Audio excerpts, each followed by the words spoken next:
que ni tey moom ñaareeli fukki fan bi ci weer bi moom tey la ñoo tàggoo ak moom di ñaan yàlla rek lépp luñ koor ci lépp luñ ñaan ci koor gi yàlla nangul ñu ko yàlla nangul ñu suñu koor tamit ci barki weeri koor gi ak guddi laylatul qadr bi nga xamante ne ñu ngi dugg ci fukki fan yu mujj te guddi ba ci la ne ni ko borom xam-xam yi di waxe su ko defee loolu dina am solo bu baax ñu sante ko yàlla bu baax a baax di nuyu di ziar kilifa aada kilifa diine yi ci réew mi yëpp yàlla defal leen jàmm surtout kilifa diine yi seen taxawaay ci weeri koor gi dafay doon lu am solo dañuy gën a yokk taxawaay di ñaan lu bëree bëri ci réew mi yàlla na ko yàlla nangu defal ñu ko yëw ci réew mi tey tamit incha allah ñu fas yéene àndaat ak yéen waxtaanee lu am solo ci réew mi comme ni ñu koy defee toujours lépp li nga xamante ne xew-xew la ak tolluwaay réew mi ñu def taxaw seetlu ci yenn xew-xew yi waxtaanee ko bu baax tey tamit noonu lañ ko defee incha allah ak suñu gan ñoom fi gan bu am solo léegi-léegi dina ñëw dalal ko waxtaan ak moom ci li bari li nga xamante ne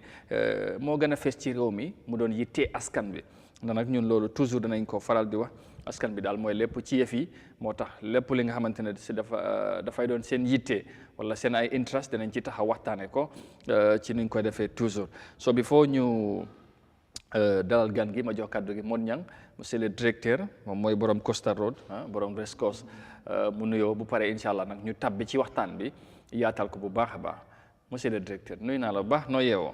alhamdulilah Amadou noo def yaa ngi si jàmm. sant yàlla bu baax. naka waa Costa Road. ñu ngi fa rek pond bi bëri na de. pond bi de. waaye waaw development la ñu ne development is very costly. yeah of course waaye day ànd ak njëg bu seer.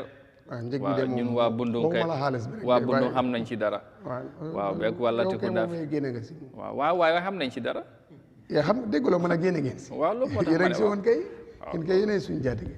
xam naa leen daal su nekkee ne amuloo moto bu ne aj weeri daal da ngay ut benn mbuus rek laa xafa li ngay sol boo agsi rek tegee ko boor lifin boobu waaye doy na waar waaye anyway yàlla baax na xam naa ne si kanam tuuti rek ndeysaan dinañ mel ni Amadou da ngaa ñëw rek romba daw waaw so nee neen la bu baax ni suñ gan bi gañ leen ko gis trop waaye am nañ mbégte bu baax am ak seex ak moom plateforme bi ne ñuy seetaan Eyeafrica TV ñu si biir réew mi ak bitim réew yëpp ñu ngi leen di nuyu ñaanal leen jàmm comme noo ko waxee si last 10 days si weeru koor dafa am solo bu baax a baax suba rek ñuy dugal su ko defee ñu ngi ziar ñëpp ñaan yàlla moom ba léegi mu dëgëral ñu rek bañ yeggale ko ak jàmm parce que finissing moom mooy li gën a jafe. waaw definitely te loolu fu mu nekk nii weakness bi si lay dugal tayal bi te yàlla nag fi fekk nag fii la yëf yi moo tax mu jël guddi bu gën a mag ak foor ci guddi yi mu roof ko ci mu taxañ ko foofu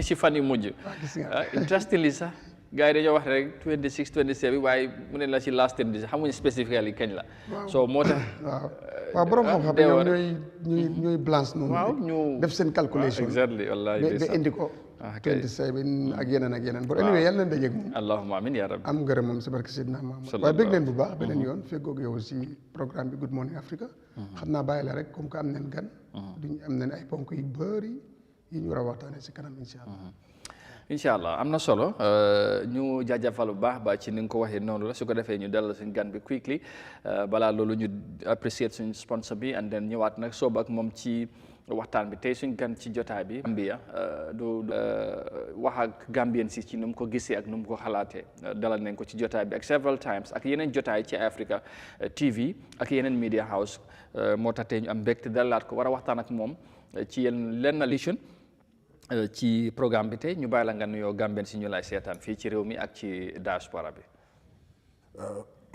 jërëjëf Amadou nuyuwaat la nuyuwaat suma brother Mr. Modou Niang nuyuwaat Eyeafrica team bi nuyuwaat everybody liggéey bu am solo loolu yàgg na comme li ma dee wax la rek ñu ne jaruta faate démba kuy faate démba yow baaxuloo waaye Eyeafrica even previous before change dañ amoon rôle man yooyu yëpp dañ ko dee sóoraale moo tax fuñ ma mun a oo dafa am ñoo xam ne kóllare la because ba moo métti gars yi am ne ñi de génn nañ waaye li leen jaral loolu yëpp mooy li ngay wax gàgganti lifin gaal is very important koo gis rek nga ngi xool fan nga koo jëlee fan nga koo déggee waaye Amadou ñu nuyuwaat ñëpp suñu seetaankat yi ak ñu déglu ba pare at the same time li nga wax fi nga dooree la weeri koor baa ngi nii weeri barke la weeri yërmande la yàlla tëj na bunti safara yàlla because yërmandeem moo tax Amadou loo mun a def si àdduna njiit leena moo gën a am solo si askan bi soo nekkul njiit boo am yërmande ñun buñ mun a ànd ak yow loolu moom askan njiit yërmande yàlla su amutoon yërmande Amadou du doon baax waaye njiit li la gën a lifin mooy nga am yërmande sas waaye weer bu am solo la weeri barke la yal nañ ko fekkee ay weer yu bëri bëri yal na yàlla nangu suñ oor yi yal na yàlla nangu suñ naafila yi tahajjud yi ñoo dugga si nii mooy last 10 days yi tamit wax nga ko boobu lu am solo la Amadou lu am solo ngoo gis nga man dama foog ne ñun Gambia especially sa Afrique ñu bëri dañ ko dee caaxaane waaye Amadou gis nga soo tukkee even si réew tubaab yu bëri sa jaaka yi jumaa yi daf dee mel ni dañoo nekk umra macha allah nit ñi dañoo jóg di julli yoo xam ne tànkay di métti te ñu ngi ñaax askan bi ñu gàgganti xale yi ñoom tam ñu gën a xam ne yii dafa am solo te wax nga ko yàlla dafa nekk koo xam ne daf ñu placé gis nga pour ñu farlu moo tax joxu ñoo jox exactly absolument mënoon na ko wax de waaw bés bi konom ñëpp dañoo tayal ba last début waaye mu ne la ci last 10 days la yàlla soo ko laajee sax bés penca bési àllaaxira kañ la mu ne la loolu is a hidden one gis nga moom moo xam waxtu so waaye liñ laa wax rek ñu ne préparer sa bopp Amadou loolu waaw waaye ñu ngi nii pour waxtu bi rek kontaan bi comme here dégg la short notice moo tax ma ñëwee nii waaye incha allah duma fi géej léegi fi nekk nii moom garanti naa loolu ok incha allah loolu am na solo kon dégg ngeen ko da ngeen ko dégg moo frequently ci kër gi ak ci programme bi incha allah lawyer Assane Martin wax na ko ànd bu yàgga bi te Olof Njaay ñu ne lu yàgga rek déggal la te fàttewu démba Eyeafrica moom taxawaayam surtout ci democratic process bi lu yàgga la te ñëpp xam nañ ci lu bëree bëri waaye nag yàlla baax na incha allah su ko defee ñu gërëmaat leen bu baax quickly ñu appreciate Jah Oil compagnie ñi nga xamante ñoom ñoo dugal seen loxo ci programme bi and they are proud sponsors Jah Oil nekk compagnie doomi réew mi di ñu gunge ci programme bi di leen wax ne ngeen ci bàyyi xel Jah Oil yëngu ci different sectors ci ciment bi Tiger ciment bi mu ngi fépp ci réew mi ñuy jaay ko ci njëg bi nga xamante ne Gambien si dañ ko mën a jot yéen ñu bëgg a tabax seen kër wala defaraat seen ay dëkkuwaay wala béréb liggéeykaay ngeen bàyyi ci xel bu baax a baax waaye naka noonu ñu ngi ci dund bi tamit Jah rice bi mu ngi ci marché bi xam nga nag ndax looyaa mos na ko waaye mun ñeen nee na maalo bi neex na Jah rice bi c'est quality rice boobu tamit mu ngi ci marché bi mu ngi ci across all the petrol station ci biir dëkk bi ngeen bàyyi ci xel bu baax lañ ànd ak ñoom appreciate leen in a bit dellusiwaat nag soobu ci waxtaan bi léegi incha allah.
And thank you very much for joining us. This is Eyeafrica TV, and you are watching your Thursday's edition of the Good Morning Africa program, your famous TV morning show in the Gambia, a program that comes over every week from Monday to Friday. And of course, 9 a.m. is the time when we shall be here to provoke discussion on some of the pertinent issues and developments happening in the Gambia, the smiling coast of Africa. Once again, thank you so very much for joining us. Wherever you may be around the globe, it's always a pleasure to have your company. And please do not hesitate to share your comments and contributions. We are very much always happy to hear from you because your comments are very much important to us, and never forget to hit the like button as well, and you can share as much as you can also like. That's also, we will appreciate that, and thank you once again for coming along. Su ko defee ñu nuyu ñi nga xamante ne mooy suñu viewers yi as always. Wala xëy na awa di ñëw sax love side bi wala heart bi wala kër yi ngeen koy partager, loolu tamit dafay doon lu am solo di ko siya di like bu baax baax tamit loolu am na solo. Di nuyu Mod Lamine Modu Sanya, sorry, Modu Sanya, Mountain Yunkono. Good morning, Modu, and thank you very much. So as to Abdurrahman Silla, good morning to you, Mumta Mungenu, Mr. Ndausa, Ibrahim Masabali from Dubai. Ibrahim, good morning. Naka Dubai, Nyunglendi Nuyuba, Alaji Seka from Germany, as always, Nyunglendi Nuyuba. Yes, Momunge Wasisun team, Gambia. Scorpions, then you want to play, of course, Munglendi wish good luck tonight against Kenya in the World Cup qualifier, a very crucial game for the Gambia. Sana Sise, good morning, and from Stockholm, Nyunko Nuyu, Sweden, Sulaim Bay, as always from Finland, Nyunko Nuyu Buba. Okay, Carla Sigai, Sana, okay, Sana, na komte lawyer mune dal mungla nuyu, Sunkara Kujabi, and yeah, good morning to you, Modlamin Jai. Yeah, and others will join us as we go along. But of course, there are many others new set and like they are doing comment, but you bari ci ñom exactly. No ñom ñoo upper. Ñom ñoo upper. All right. So ko defé dinañ naa ñëwaat ci ñeneen ñi ci kanam ak seen comments yi inshallah buñ duggé ci waxtaan bi. Yes, ñu dugal tàmbali ak li nga xamantene mooy just quick balaa ñoo ñëw ak Lawyer Martin bu gën a wax ak moom ci diaspora voting bi nga xamante ne jur na coow ci dëkk bi naka la ko gisee ak surtout ñeneen ñi gis nañ ne lu naam si def is unconstitutional wala loolu ak naka la daal ndax war nañu find a way out. Draft constitution bi moom bokk na ci ñu gom ne 2020 draft bi lañ war a indi, but apparently 2024 draft bi dañ ko waroon a yóbbu parliament reschedule nañ ko. Delay process boobu tamit naka la ko gisee dinañ ci ñëw ak moom, waaye tamit coalition progressive Gambian si la bokk am nañ yéene pour boole former a very good coalition pour gis ne change war a am 2026 fan lañ ci tollu ak lan moo ci lu bees dinañu update Gambian si ci loolu, and plus so many other issues yi nga xamante ne xew na ci réew mi. But before then, just quickly, dama bëgg ñu dem ci parliament bi dema minister of transport of course and other ministers ñu ngi fa woon pour dal di indi leeral ci député yi ñu laajte leen ci yenn responsibility yi nga xamante ñoom ñoo ko yore. Ibrahima Silla nekk minister of transport works and infrastructure mu ngi fa woon démba mu dal nag wax na nag ci yu bari but dafa am leen li nga xamante ne ci opération clear the roads yi am na ñenn ci député yi di ko doon laajte ban impact la loolu amal ci askan bi ak ndax am na njëriñ. Ministre bi indi na ci tontu waaye tamit wax na bi ci leneen su ko defee ñu déglu ko quickly laata ñu sooga nag ñëw ci yeneen point ñu bëgg a waxtaanee. Enough motorists to access the carriageway. Secondly, it has enhanced safety because until now we have seen what has been happening where people sell on the roads, leading to major accidents in this country. That has minimized thanks to the Operation Clear the Roads.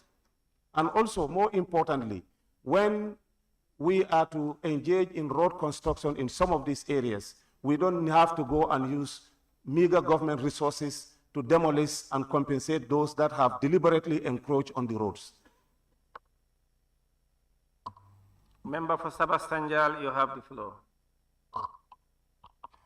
Honorable Minister, thank you very much for those efforts. Honorable Minister, public safety is very important, especially on the cosmopolitan areas, in which speed ramps plays a very key role.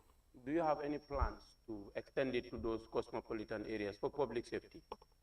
Thank you, Honorable Member. The National Road Authority is doing a nationwide survey of all the roads, and wherever is needed to put the speed humps, they will be implemented. Honorable Minister, once a question is asked, give maybe 5-6 seconds to allow the speaker to decide either to admit it or not. Thank you for that. Nominated member Kebalang Fofana, you have the floor. Honorable Minister, we will all agree that the Operation Clean the Road was born out of good intent. But of recent, we've seen some unpleasant scenes which involve the operational team and the people they are trying to clear on the road. So my question would be, on periodic basis, do you make assessments of this operation with regards to the targeted objectives and the operational modes that you'll be using? Thank you, Honorable nominated member. Indeed, it is always the wish of the government to see that these type of operations are done seamlessly without the ugly scenes that we have sometimes witnessed in the social media or in the mainstream media. Anytime the operation ends, of course, a review is conducted and, appropriate advices are given on some of those mistakes. Hopefully, if we also get the usual cooperation from the public, some of these things will be ameliorated. But I can assure you that with all good intent and purpose, the operation is carried out for the best interest of the people of this country. Member for Central Badebo, you have the floor. Thank you very much. The intent is very clear. But do you have specific measurements from the center of the road to the particular place intended to be demolished? Do you have a specification for it? And the information, do you inform the persons on time before demolition? It depends which part of the road we are clearing. For example, if it is a major highway, normally it's 20 meters on either side of the carriageway. If it is the normal roads within the suburban areas, is 10 meters of the main highway and 3 meters on each side. So depending on where you are, of course, they are guided by those issues. Secondly, yes, before the operation is carried out, radio messaging is always spread across the respective target areas, and also the councils in some cases are also notified to inform the people that have encroached on the roads that the operation clear the roads will be coming. And in some cases they are given up to a week, and this constant messaging is carried out on the radio and television as well, and in some cases also in the social media. Right, that's the Minister of course, of Transport, Works Infrastructure, Ibrahima Silla, of course, mu doon indil tontu ci député lu ñu ko doon laajte ci opération Clear Roads bi ndax am na any impact mu gëm na ne am na impact ndax dina génnee nit ñi ci yoon wi fexe na ba loolu mu wàññi accident waaye nu ñu ko doon defee tamit laajte nañ ko léegi dañ dee gis confrontation am diggante team bi ak ñenn ci askan bi loolu tamit jàpp na ne saa yu ñu defee loolu bu mel noonu bu amee dañ dee def give advice joxe li nga xamante mooy advice ñun di opération team bi pour ñu fexe lépp mu lu ñoo def mu doon li nga xamante na tegu ci yoon ak ndax maison nañ size bi diggante tali bi nag lan lañ dee démolir ak li nga xamante ne warul cee bokk aman ne loolu yëpp jox na tamit di estimation bi nga xamante ne loolu lañ dee seet te foog naa lii dafa am solo ci ni nga ko déggee. Any reaction on that lawyer ci affaire operation bi and some regards jur na coow defante here and there at some point ñu bari feelante amul impact parce que soo delluwaatee ci yoon yi fu ñu jaar yëpp nit ñi ñëwaat nañ fa so impact bi is very minimal su fekkee am na if there's any. Well, to be honest, for the past 2 years, the PB Guide Lee, I will agree that I'm not impact somehow. It may not be minimal, sir, but if I say 50%, because Amadou, so Hole won Sunre from Tolu back then in two years back, she Ferry operation, be like particular.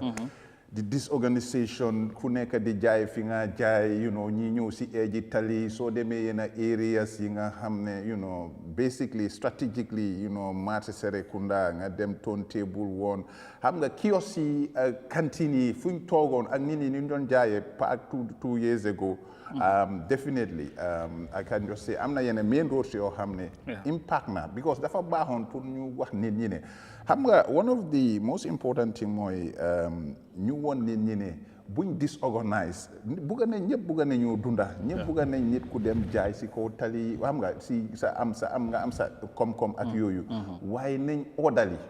So it wasn't this thing that definitely war na baaxoon na pour ñu indi idea ko bi, waaye léegi am na fi nga laaj fu am solo because after that what has happened am na ñoo xam ne two things moom ministre bi wax na ko mu ne dañ dee communicate ak public bi effectively suñu waree dem boobu we were disagree because public bi su ko gaay bëggoon a def dañoo am sa special people ñuy ñëw comme ci panel yi xam nga ñu dem ci various media stations yi wane ne tey dee ñu ngey ñëw All Yundum tey dee ñu ngey ñëw All Yundum prepare leen for 1 week.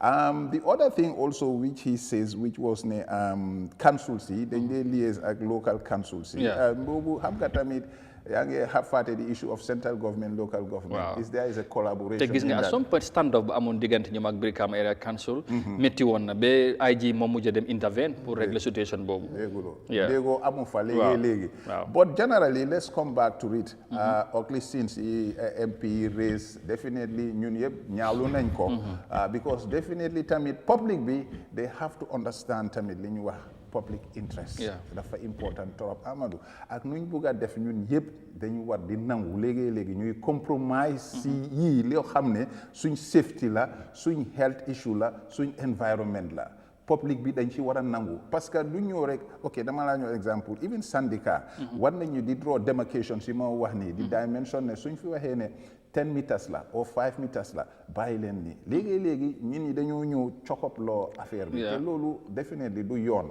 so in general soo ko xoolee dama ne fi ñu dooree woon baax na am na yenn areas ba léegi soo demee dama laa jox exemple from Bruce police station to Bruce bi turntable yaa nga gisoon kiosque yeeg di fi ni fa nekk di nga gis yow road bi foofu yaatu na am na areas yoo xam ne yaatal nañ ko Oakley since fi mu dee am mooy ci main market waaw because xam nga let's say suñ sisters yi suñ yaay yi ni ñoo jaayee ñeneen ñi generally ñeneen ñi understand nga waaw foofu nag approach bi gars yi war nañ koo xoolaat bu baax mooy di enough notice bi nga wax noonu ñëwal nga jox media bi ne waa All Yundum ñu ngi ñëw All Yundum board bi ñu waxtaanee ko 1 week mu nekk si media bi dem ñu xam ne suñ ñëwee ku nekk di nga mën a yaatal yoon bi mu dem speed bomb si gars yi wax noonu tamit is very good because road si Amadou it caused a lot of accidents and a lot of these things. So Lulu is very important. They raised it and then he answered. All right. Yes, more young quickly on that. Dafa mel ni idea bi ni ko keneen gi waxee am na solo waaye implementation bi mooy ni ñu ko doxalee léegi am na some issues yi nga xamante ne loolu la doon la ci ministre bi impact bi waaye tamit doxalin bi somehow dafa mel ni. lu mu wax jël ko si yoon bi dañ jël ay bloc. ci li nga ci yoon bi waaw léegi mun naa indi yoon bu xaat ko waroon a ku bugg a jël nit da nga foog nga taxaw soo jëlee yow loolu si na ne dañ fa toog di jaay waaye dara sifut si te du yoon tam pour nga war a dem toog si yoon di jaay si doxalin bi moo am na yu ma si gis baaxul gos ñi nekkul opération clair di route bi mënuñ koo def ni mu waree oo ñu bàyyi ko waaw gos ba pare ñoom seen some of their teams sometimes ñu jóg mel ni patrol team di dem di jël ay alali nit dem di leen bindal receipt ñuy fay loolu ak cléa de route du benn so moo yooyu la kii MP bi doon laajte parce que nit ñi yooyu ñu ngi si am ay jafe-jafe parce que mun loo bàyyi lef bi ñi jaay nga na right duñ jaay nga ñëw boori timis o ñëw ne ñu nekkee boor bi jël seen table yóbbu bindal leen receipt te receipt bi dafa nekk receipt boo xam ne ni dana am foo ko wéeru ne la si receipt waaw loolu amul mooy lan bu ko mun loo romba taabal jël jàpp borom taabal yóbbu ko fay ko gën ay opération cléa di route la loolu du yoon soo koy def ñi nekk si line boobu yëpp war a dem waaye waruloo nekk di taana loolu correct solo la yëfi ticketing yeeg yii nii foofu daf day si man some of us would recommend let's use the rails handrails yaa ngi remember Serekunda soo ñëwee at the round up ko foofu noonu yaa ngi gis bi gars yi defee rails yi yaa ngi bàyyi si maquette bi dafa indi xamali ma ni rather than them using blocks or whatever nañ use rails yi xëy na for instance All Yundum area is a complicated area xam nga mooy dañoo stratégique ne fii su ko xam nga di moment nga gis problème bi rek da ngaa look to solution soo fa defee handrails gars yi xam fu ñoo em but fi ma li fi ne ak moom mooy yëfi soo ñëwee yëfi ticketing yëfi charging it becomes a problem in Gambia. You know about this. Wow. Because foofu noonu war nañ ci di si jub di ci fair across the board. The idea is doo skip benn table treat keneen ki neneen treat keneen ki neneen si gàttal. all right. It's not good. Very, very important. So defee danañ dexe ak des ak honorable minister bi still this time of course waaye dafa wax ci li nga xamante ne mooy ci about di ferry crossing point yi ñoo defar Banjul wala di landing site yi nga xam ñu ngi ko build fale Barra sori laajte woon nañ ko tamit ndax def nañ follow the due process and ndax waa Barra yéeg nañ ko te that question ku ko res mooy di Lower Saloum naam su ko defee ñu déglu ban leeral ak of course laajte ne minister the fate of the Gambia ferry services because fekkee ñu ngi indi jox nañ a private company pour mu indi wala mu build that landing site fa mel ni ñoom dinañ fa operate loolu tamit la mooy nekk ëllëgi Gambia ferry service minister bi indi na ci tontu ñu déglu. Thank you, honorable member for Upper Salum or Lower Salum. Honorable Speaker, the private company Negma, which is a Turkish company, was issued a ferry license in 2022 to operate between Banjul and Barra crossing points. With regards to the historical site in Barra, Negma has indicated to the Ministry of Transport, Works and Infrastructure that a memorandum of understanding with the National Council for Arts and ferry crossing points at that particular place. Thank you, Honorable Speaker. Honorable Speaker, in Port Blend, there is an act says no development, no alterations or demolitions shall be permitted to this area, Fort Blend, with the 6,029.64.5 square meter around the area, in that square meter, should not is gazetted.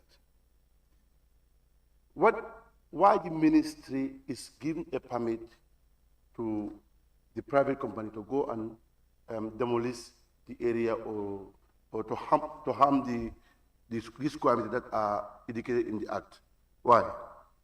A point of correction, Honorable Speaker. It is not the responsibility of the Ministry of Transport, Works and Infrastructure to issue a development permit to operators of ferries to construct crossing points in any part of this country. What we do is to give them a license. I think the appropriate ministries should be asked this question, Ministry of Local Government and Lands and Ministry of Tourism, why that MOU had been signed with them and why that development permit was issued to them. Thank you. Honorable Speaker, Honorable Minister, I think the ferry service is under your domain, under your ministry. Did you make any assessment before this construction will start? And whether have you engaged the Barra people, the communities? That's what I'm saying, Honorable Member. The responsibility of the ministry is to issue a license. Now, if private operators want to construct landing sites, the process is followed through other ministries. Government is part of a synergized process. When we issue license, but other development processes to see that this process, that they said they have already signed a memorandum of understanding with the National Council for Arts and Culture. And I thought the National Council for Arts and Culture is the custodian of the act that you've quoted. So the burden of proof of why they did that should be on them, not on our ministry. Member for Central Badebo, you have the floor. Thank you, Honorable Speaker. Honorable Minister, looking at the ferry services, it has been an act of National Assembly by law. And ferry services is there to provide services to the people. Coming into this agreement with Nemaka, what will be the fate of Gambia ferry services? These services, Honorable Member for Central Badebo, and they are still providing those services. Competition within the sector is allowed, and that is why government is also investing in more ferries to enable the ferry services to continue doing its operational mandate as under the Act.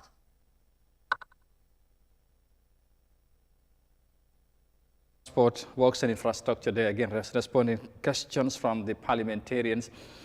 yesterday, of course, at the National Assembly in Banjul. Yeah, yes, lawyer, again, dégg nga ministre bi dina leeral ci crossing point bi nga xamante ne wala landing site bu ñoo construct in Barra by a private company yi nga xamante ne continue operating. That's why government is invested next month, April, which after waxoon ne nit ñi March la move nañ ko to next month again. Overall lu fi xewoon ci diggante Banjul Barra ba léegi lingers in people's mind. The private sector come in. Could that be a good option? Well, always. Yeah. When it comes to managing all these things, especially when it comes to services, definitely government of the years,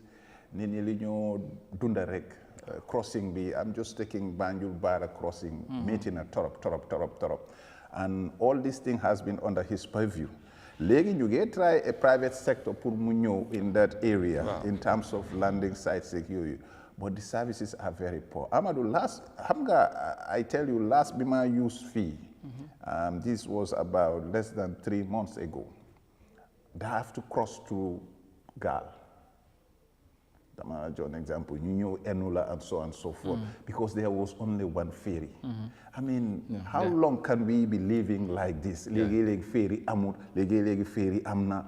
Those are very poor in terms of this. I don't know whoever is responsible, whether transport or whatever ministry works also. But definitely, those ones is disheartening to see Gambia suffering for that reason. But maybe if they bring 1 or 2 private companies in Mawani, building landing sites, we need a very good landing sites. You go sometimes period, you don't want to cost it. The problem la pour Gambia, why? How long? For the past, let's say for instance, let's use the margin of yardstick in 2017, BPP change, the expectations were high. Indeed. Lu Gambia don't do the tay, waruñ ko dundé tay. Gis nga ñun problème bobu lañ am ci réew mi. Either we move forward, why always the family dañoo stagnant. Problème bi lan la mo ñaan ya ngi bil mu ngi yaaw, for how long? Ndax mënu ñoo bil lo xamné dafa solid mu yaaga. So these services, when it comes to is an institution bo xamné parastatal la bo xamné légui. Definitely we want to see efficiency and effectiveness to people's life. Crossing dafa metti. And the fate of the ferry service also has been raised. Now a private player is coming on board. Ndax loolu di doon affect the ferry service and all that, but minister said no. Competition is allowed in that sector, and apparently as government of that. But there is always one mistake. Bahna pour nga open competition. But we are very much particular about the national asset. Exactly. Man fofu moy suñ problem. Some of these things, these contracts, these deals, we as lawyers, some of you also know, this goes with details. The public sometimes are not aware. Even if you sign a deal for 20 years, 30 years, that's a lifetime deal. It doesn't matter how much money. Are we losing our assets? Li moy suñ problem. Xam nga dafa am lo xamne rew bu topa xaliss rek. Ya gis li ma wax ni dafa am mun nga open to bidders and to all these investors coming in, but na nga also be strategic pour nga control ne. Legi Amadou, man I prefer my 10 years margin. Suma defa a private company deal. Super everybody boom pass 15. Why 30 years, 40 years? Like the Lolo ports is a lifetime thing. Munna in the redundancy bo xamne Gambian si duñ ci benefit. Munna in the why you work for the short term because dugan yeb gis nañ ko fi. These hardening stories before Enufi, Ferry, the ministry there, they are not doing a good job for the past 3 years. South Bank to go. Indeed. Thank you, lawyer, for the reaction. Mon yang lam moy sa jangat ci situation bi Banjul Barra ñu ngi am nañ private player comme ni ko waxee ñu ngi build seen landing site. Naam bi mu ngi doon laajte ndax wax nañ ak ñi ñu war a waxal ndax waa Barra yëg nañ ko because Fort Blend tamit ndax loolu di ko laal parce que am na accessible national arts and culture and equally ëllëgi ferry service. Raise nañ ko waaye dafa gom ne loolu amul problème nañ ko ne di balancer but ni issue bu lawyer raise mooy suñ mu teel ko boppam doxal ko. alright am na solo nag bu baax soo ñëwee si mbiri suñ yëfi boppa because dëkk bi nu moo doxee sax man su ma sañoon lu si bëri sax dinañ ko jox nit mu téyel ñu ko because Mr Martin bëgg naa ñu téyeluñ moom trop but kan moo ñu koo téyel that's the problem ak naka lañ koy téye xoolal luñ moom rek ñëwal si communication demal Gamtel private GSM yi fi nekk sax ñoo ko gën a strong internet. waaye léegi loolu ko ci bileem. ñun lay bileem. no government. yes moom laa la wax government bi. waaw loolu government moo am obligation moo amee responsibility. pour moom laa fexe la loolu mu dox waaw lan lañ si def. boo demee demal si seen office yi da ngaa foog ne foofu dafa gént. waaw léegi nag. dafa laajte la nga laajte moo tax bu waaw gis nga lack of self belief bi. waaw Gambien si ndax ñun càmbar façon nit yi nga xam ne ñoo war a roon ay affaires. foofu la nag yow ñëw nga si point. ñun nag ba léegi Gambia defaruñ mindset yooyu noonu. waaw nga xamante ne léegi ñoom ñoo waroon dundal seen boppa waaw ba mujjee joxe dimbale nguur. léegi ñooñu nguur ñoo leen nekk di dundal. di dugal ci xaalis bu mel ni. Gansel Gamtel ñoom nawek ñoom rek léegi Gamtel ñooñu yëpp dañu waroon a. waaw GSM opération yu fi nekk xanaa du Gambien si ñoo fa nekk liggéey. yes but policy bi benn. exactly te nguur lan moo tax private lu mënta def nguur mënoo ko te nguur moo ëpp doole. waaw loolu nag moom laa la waxal. loolu c'est pas di governance system amuloo nguur gu mun a régler loolu. non ifin Jammeh lu mu saditoon sadit am na time nawet maa ten kan remember for na is a company France ba mu yàgg ñi dellu ñëwaat si la nawet bi si bi ñu ko jëlee si MSG temps GUC MSG ñu jël ko si MSG indi ko nawet dëkk bi téyel ko seen bopp si depuis boobu ba léegi nag demaatu private something like that ñu ngi ko téye Gamtel foog nguur gi ar xar tànki tubéy ut ñi sérieux luñ moomal suñu bopp ñu dénk leen ko ñu doxal ko ni ñu ko war a doxalee soo xam ne ni suñ boo dénkee indi rek amul bu doxut xam nga fan la problème bi nekk si nekkee na nag yow nguur gi moom mënut a régler loolu mu jox ko private sector yi yow GSM si yu ma lay wax nii Gambien si ñoo fa nekk lu gën a bëri mais bi seen directeur yi ñi si kaw rek ñooy for yi na waaye ñoom li tax yooyu ñu ngay dem ñoom ñoo gën a avancé am na bu nga xam ne daan woon na fi léegi ni mu ngi ni loolu amul loolu gàcce la soo nga ñëwaat xam nga first time waxoon ne ne si Ferry yi bu gën a indi tokki compagnie bot man ñu ma xamoon ndax ñoo ñëw oo ñeneen la bot leen am na war nañ dimbale nit ñi ba su ñoo jox nit ki bërëb bu nga xam ne askan bi ñoo ko bu fi nekk is not correct mbedd soosu bu trog yi taxawee bu trog su fa taxawoon ma jox la exemple benn moto am problème rek fan la nit ñi di jaar emergency su amee fan la nit ñi jóg ndax kooku tam kuy war a ñëw ñun nguur loolu la def baaxul ndax kii war a ñëw tam lan leen ko sampal na ko lii nga war a def bu ko fu nit ñi di jàll Mr Martin war naa am ay escape place da ngeen di leen war a plan bari mbedd bu nit ñi hérité fu ñu jëm dafa war a ñëw def di same thing après kuñ jox nii am naa yaakaar na sax am na ku bokkoon ci ñoom liggéeyoon ci Ferry bi is part of this private company. waaw loolu moo tax xam na fa la fa nekk bu ko am na kenn si ñoom senior officer la woon foofu te si ñu ñëw nii pour indiwaat beneen lifin si la bokk. waaw léegi nag kooku su ñëwee offre suñu ingénieur yi xaalis yu bëri ñu bàyyi ko fi dem so what we are going to face again. waaw moo tax ak si yan façon yi Ferry la ñëw indi yan façon yi lande naka la ñëw pass bi naka la dafa gën a yomb bi wala déet. mooy li important Amadou balaa moo ñëw gis nga contracts yi ñëw sign nii ak comme li ñoo wax ni monitoring all these things comme li nga wax ni dafa need that agency ñu xam ne su ñoo bu def lii mooy li nga wax ni changement dafa war a am daf ci war a am ba pare changement bu yàgga xam nga bu nekk loo xam ne dafa alifin mooy li nga wax ni you go back to the same situation again ñun problème boobu lañ am waaye nguur gi tamit war naa takku gis nga bul ne rek da nga xam li nga joxe because yow nguur da nga represent askan bi ba pare so yow soo taawee si ponk bu dëgër ki nga jëflanteel su ñëwee nga ne ko lii nga bugga balaa ñoo sign lii balaa ñu laa jox xaalis balaa ñu laa jox contract bi wax dëggaa ne soo si taxawee rek lu bari dina dem kanam waaw waaye bii services moom is a problem big time so loolu la na Amadou one of their senior lifin anaka ku mag not engineer sa si Ferry bi la doon liggéey bokk na si ñii léegi nag bu ñu ñëwee ñoom offer suñu gaay xaalis bu bëri gars yi dañoo resign from Ferry service dem fa de léegi after what is next waaw léegi nag ministre bi inter mooy féet bi what is next mooy seen élèves léegi private bi na ñëw jël seen nit ñi gën a baax fay leen lu gën a baax ba pare indiwul fi service bu gën bu fi ne ba pare gental fële wala wàññi doole fële bu yàggee dañoo mel ni dafaa ñoo mel ni Gansel de nit ñi di ko forom ba di bi fekkee na nag baax na ba pare nit ñi gis nañ si seen bopp utee na su boobaa tam ñu xam ne ñoom ñoo fi indi lu gën lu ñu amee nit ñi dem si li gën All right.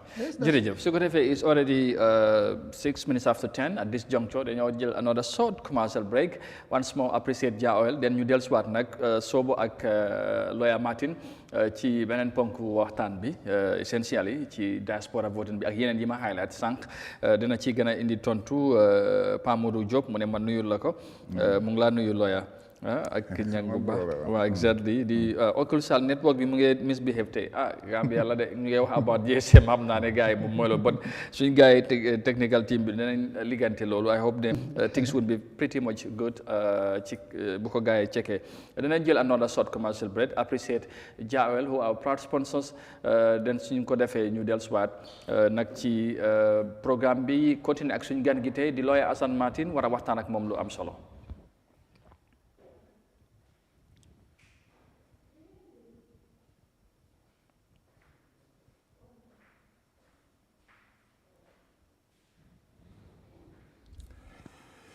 Ferry kay.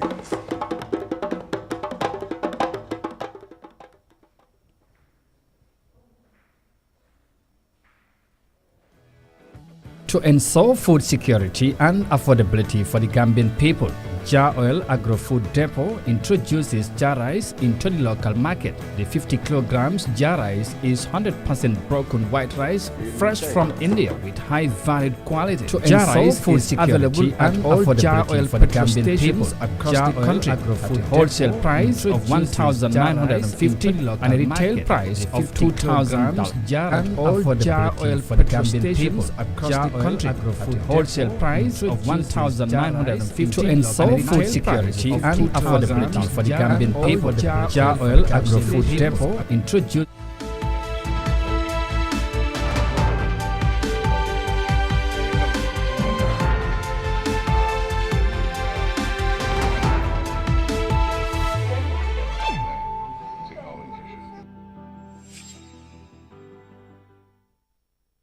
All right, welcome back and thank you very much for joining us. Eyeafrica TV, and you are watching your Thursday's edition of the Good Morning Africa program, a program that comes over every week from Monday to Friday. And thank you so very much for being there, and of course for the company as well. The new setan yep, Uncle Sal, thank you very much. Legi affaire kon baxna. Pap Sadio agreeing with Nyang and Doctor in most of the things that they're saying. But this Ibrahim Sabali Mune, all the government parastatal staff are developing, but the country is not developing. The government has to stop mortgaging them and put in competent people. Yeah, very, very important. We need competent people. And Gambia, we have very competent people in this country, very knowledgeable people. But, you know, the thing is about leadership qualities. When you are there, put in a place, you should be there, not for yourself, but for the betterment of everybody. And until we have people who think and operate like that, we'll always continue to complain as we have ever been doing, which is very, very sad as a country. Gambia first, America first should be the slogan or the mantra, if you like. Usman Sane said the government should empower civil societies to hold private investors accountable. Uncle San again said the revenue that ferry service generates can maintain services, just better management. Very interesting comments, by the way. Keep them comment. I will take time to go through them. Ñu ngi lay nuyu bu baax. Thank you very much.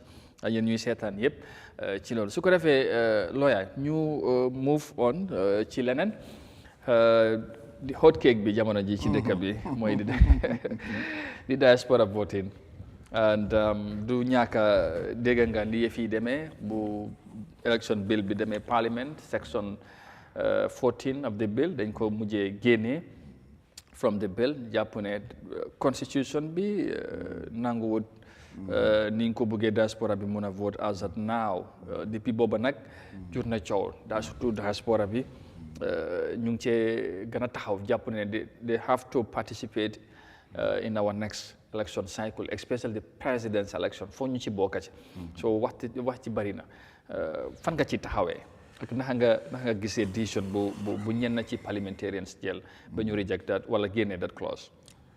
Jërëjëf Amadou lu am solo ngoog te dégga there is a disservice to the diaspora. ñun yëpp xamoon nañ liñ doon yóotu xam nga always dama de use the 2016 as a hindsight in the sense ne ñun yëpp ñu ngi ko doon dunda expectations yi ñun yëpp ñun some of us were in the diaspora. Yeah. Amadou, the diaspora was one time referred to as the 8th state constituents. Yow sa bopp toog nga as a leader su du toon diaspora bi sax duma egsi fii. Diaspora bi delloo ñu leen jukkal de. waaw ñoom dañ ko gisee as a betrayal. Yes, it's a betrayal. Man suma bopp Amadou, we were living there. I travel and so on. It's a complete betrayal. Dafa am yenn yoo xam ne mënuñ koo maslaa nañ ko wax dëgga. Ay ne nañ ko dee wax naka dee waaye déedéet dañ koo wax te dunda. Amadou waaw waaye ñun dañ koo wax te dunda. li diaspora bi yelloo la. ñun dama laa jox un exemple laa ñu dugg si politique ku ñoo booti ëllëg. xaw ma dañoo boot o dañoo boot ñaan ku ma mun a doon. dang ñoo jox that assurance ne la diaspora bi dañoo vote. It's a franchise. Aduna bi fu mu toll waruma kii su eboo mu nekk fii ba China or whatever as long as fii la giving cosaanam nekk Gambian la. It's a franchise. Allow them to vote. Yeah. As long as he votes fairly, he chooses whatever he wants to choose. So buggee kii la bugg a choose or kale la bugg a choose, allow them to vote. But sometimes they think that even the diaspora is a disadvantage to me because most of the people maybe is the diaspora because most of the people maybe is the diaspora they may vote left. Understand that? So they won't vote for me. But let me come back to the crops because it's a central to some of us very well. Amadou, remember, bala change be the Mr. Nyang, ganga gisne diaspora, they engineer the change. The change happens here, yes, but they played a crucial. The mistake we did was that the diaspora did not even sign an agreement with coalition people.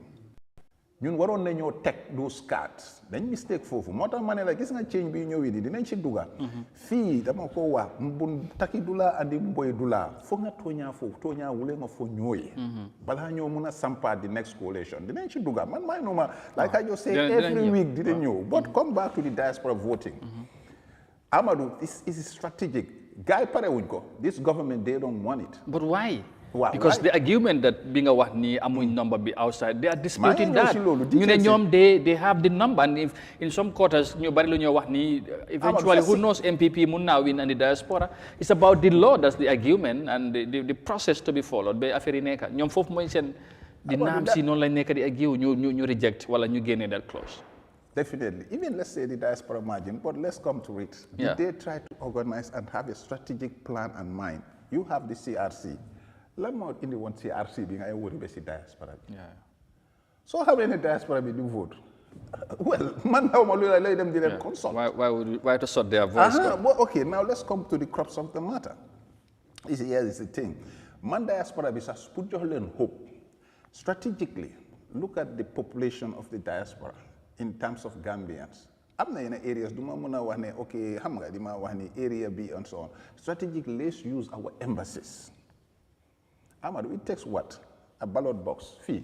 No, election usually 4 or 5 ballot boxes la ñoo tek. ñu jox ñu opportunity ñu jox la sa token nga jox la suma token nga sani. Waaw léegi lan mooy problème yi dama jox ne strategically am nga embassy yoo xam ne tey soo usee certain embassy UK wala si yoo nga xam ne daal Gambian population bi is concentrated nga use them as just as a symbol. Put diaspora bi xam ne okay maa ngi dem vote and remember watch all these things in Senegal, Bissau ak yeneen dëkk yëpp the whole international community even countries yëpp they have a diaspora voting. Look at, let's have the system. So ñëwee ñu sànni am na ñoo xam ne ñu bari luñ sànni diaspora votes yi margin bi sax du passé xëy na benn 15,000 I can tell you that even they're there but ñan ñooy am time pour di vote yi ak yooyu noonu. Even here in our country we have about 900,000 voters registered voters but about 300 mooy vote 300,000 mooy vote out of 900 wala at most 400 wala 500 so the other 300 kenn du liggante and even presidential. But lawyer, you are talking about the logistic aspect. Fofu la ñoo arrange. But before that, the law itself, contradiction bu ci am. Escape fofu tamit the problem. Some of the NAMs are interpreting it that way, others are interpreting it that way. Saying that, even rejection bu parliament bi def is unconstitutional dañ waru ñoo génnee clause boobu noonu. Yeah, definitely. You know, so and ñoom dañ feel ne ñoom tamit that clause being there dafa contradict section 39 of the constitution bi nga xamante ne dafa wax ne Gambien bu war a vote da nga war a nekk in a constituency within the country. So loolu tamit interpretation boobu is not a problem, but of course ñeneen dañ la wax ne no, because the Supreme Court had decided ne every Gambian wherever you may be da nga war a vote based on that clause bi nga xamante ne boobu lañ make the decision. Exactly. No, I do agree. So ko bëggee def that's why da nga ko create into constituency. You can make even 3 constituencies. Look, the diaspora needs at least 5 representatives inside our parliament. Yeah. Those 5 representatives, you can take them as a demarcation. Moi limo wani affaire constituency issue. You understand? America, dama join example. For me work like that. This guy that so called do for ega. Amadu nyata before time jawara nyata constituencies and amount fi I-14 adega. But under Jammeh now we have 53 because the new democracy understand and so on. IEC had that. Democracy that they developed.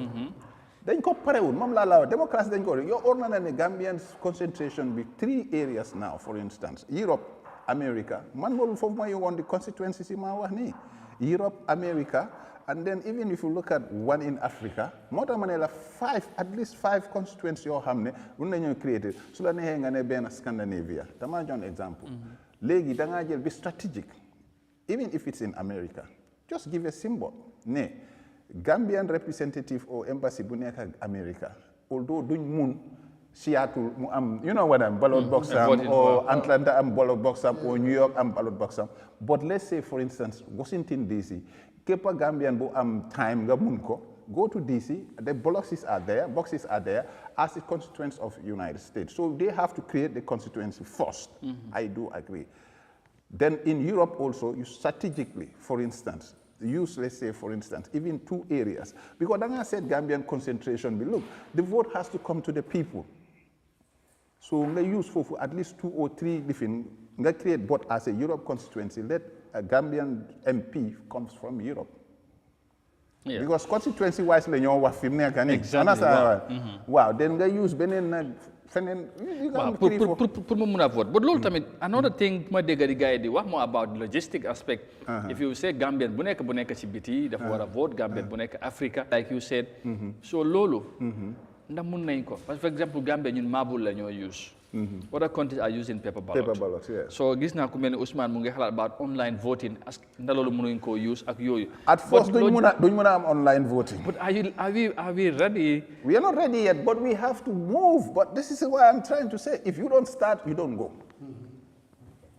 But if you put this argument this now, marble thing is very unique to us. Wow. Okay, so if you have to, because paper ballot, xejna fofu bu doon fofu la xejna lay gëna yomba, but this marble, nga war fay jël marble yobul len be fale indi wat len. I'm making a series of programs on this marble and paper ballot. Yeah. Man, I am always saying that. Understand, we have to move with times. Degala marble si yaga nañ fi, but paper ballots now. Amadou, I'm saying like legi Kofi Buga send WhatsApp wala nga ne ko wave la.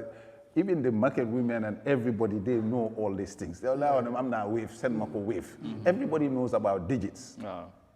In this modern times. So we're 3% or 5% of the Gambian population, Amadou, Bissau, Senegal, all these, underdeveloped countries, they use paper ballots. But why are we exempted?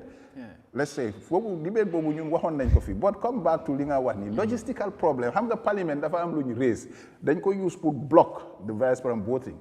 Man non lañ ko gisé, suñ gis-gis. So ko allow on yefi demarcation, yefi logistics. It comes to that. Malawa symbolized respect the diaspora before what? 10 years now. DP 2017, 16. Almost 10 years. Your monologue am any logistical plans for ham nakala diaspora muna vote. Mom la mala wahni use it okay. Yang don't wa yefi mabul and nakala voting for the ballot nakala online voting. Post whatever.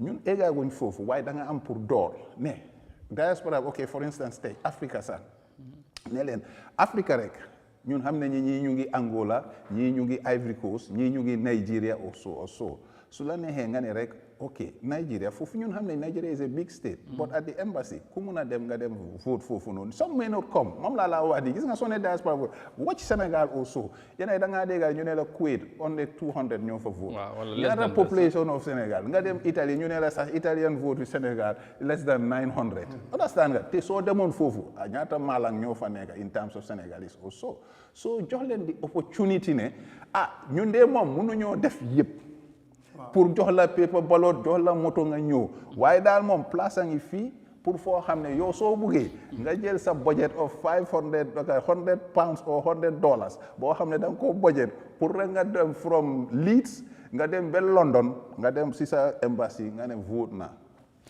ok léegi démba di coalition of CSOs dañ def press conference ñoom dañ insist ne that clause buñ génne dañ ko war a indiwaat parce que diaspora bi dafa war a vote and apparently even diaspora bi they want to continue the fight and find a way out. Let's assume ne end of the day the constitution, because am nañu jàpp ne are the laws clear, constitution bi is it generally clear as to what should be done to make sure diaspora bi vote. But then ci logistique buñ nekk let's assume ne léegi diaspora bi dana vote suñ amee 5 candidates presidential elections how would that work in your own analogy am 5 votes ku nekk nga am sa lifin am sa kees maabul si again would come to term financial bi ci ban country la ñoo dem ak yooyu. So here at 2026, do you think there's any possibility pour lii yëpp ñu mun koo def? Because su fekkee ne IEC pare na pour lead that process. It's a very because IEC right now sa amaguñ chairman as we speak. waaw yooyu yëpp ñun moo tax ma ne la ñun suñ problème yëpp si management la government bi dafa lackadaisical in the first place. Amadou loo gis nga loo amul sawarte ak the willingness to do it naka la ci olof. the willingness pas-pas bi pour def ko doo ko def. Amadou Gambia so yow li moo gën a cheap dama laa jox tey yaa ngi am 140 polling stations 1,400 I think 1,000 plus polling stations in Gambia. te polling station bu nekk da nga fa dee enu sax suñ ne tey 5 nit ay taxaw yow fii nga dee printé ballot box yi nga def token seeg yooyu dama laa jox léegi Angleterre rek dama jox exemple Angleterre rek 5 nit ñooy taxaw suñ barigo yii nii nga enu 5 waay aka chip waay jël barigo yi 5 jël IEC lifin nakaati official jël lan maabul si out about 3-4 lifin ñu dem si embassy bi in UK ñu dem toog ñooñu na war a for exemple ñu nekk Europe yëpp dañoo ñëw vote si UK. déedéet gis nga maa ngi wax leneen. waaw xam nga. in UK. waaw loolu laa wax because li da ngay wax da ngay def Western Europe. waaw. East wala Central parce que Europe is very big. Gambians are everywhere in Europe. Not only in UK. No, it's not about Bari. It's about being Gambian. We cannot give access to every Gambian abroad. Because let's be realistic. Watch Senegal, watch any other this thing. They know that nit ñi mënuñ ko. Tey soo demee ne moom laa wax ni Italy rek for instance da ngaa dégg ñu naan la 300 nit ñoo sànni xam nga li ma la wax ni positive and so on and so forth. But we have to be strategic. So ko start with this way election because maybe people bi si dex gi naka nga waaw façon yooyu sa trial la waaw beneen election bu war a am Banjul fii by election ñu def ko as another trial waaw seet sax maybe ñu ko xam nga jël ko ak yooyu because yaa ngi wax some people who maybe you know the so called waxuñ leen lifin but ne least educated or whatever how they have to go approach bi min ko but come back to li ñoo wax xam nga affaire diaspora bi gars yi ngay use logistics and demarcations. Moo tax ma bugg a ñu exhaust ko because the generality is that they know that everybody deserves a franchise. Kenn ku nekk da nga bugg a fi nga juddoo nga màggee fas and good fuñ ko choose nga choose. But we cannot be around the world. We cannot say everybody can vote 100%. But come back to what we were saying. Mooy ne let's be strategic. Okay, yaa ngi doon wax Europe moom laay wax ni Europe let's say for instance concentration dañoo xool the demarcation within Europe. fu gën a am more Gambians. Soo ne for instance at the Scandinavia. da ngaa dem benn dëkk boo xam ne foofu lañ am suñ consulate ak lifin yooyu ne ku nekk Finland ku nekk Sweden ku nekk Denmark ku nekk fële in fact sax ñun buñ leen def 1 week sax su leen neexee gis nga beneen argument ñoom tamit foog dina leen ko jaral. waaw move from a long distance dem ba foofu. yeah, because in order consider what happened da nga gis ku jógee America jógee fu sori. ñëw ba New York fekk foog nga war a voter. Exactly. And because you feel you want to make change. Or you want to maintain a government. Exactly. You will comme ni ñu nekk Europe right now di dogee seen ticket ñu su fii di vote. So that makes sense. Okay, yeah, but now come back to which is my exhaust correct, which is you know you were talking about logistics because ñoom yooyu lañu race. Waaw yooyu lañu race. But this thing should have been coming back again into the electoral bill. It has to be. Suñ ko fa génnee definitely is something that they do it. Waaye xam nga parliament bi at the end of the day ñoom ñoo decide because already ñeneen ñi am nañ seen political motive. ne am nga sax bëgguñ diaspora bi vote. Comme ñeneen da nga am ñeneen perception bi tamit mooy xëy na diaspora bi favourwul man government. Understand loolu yëpp mu ngi foofu noonu. But man I believe ne Amadou if you to defeat me into an elections it has to be fair.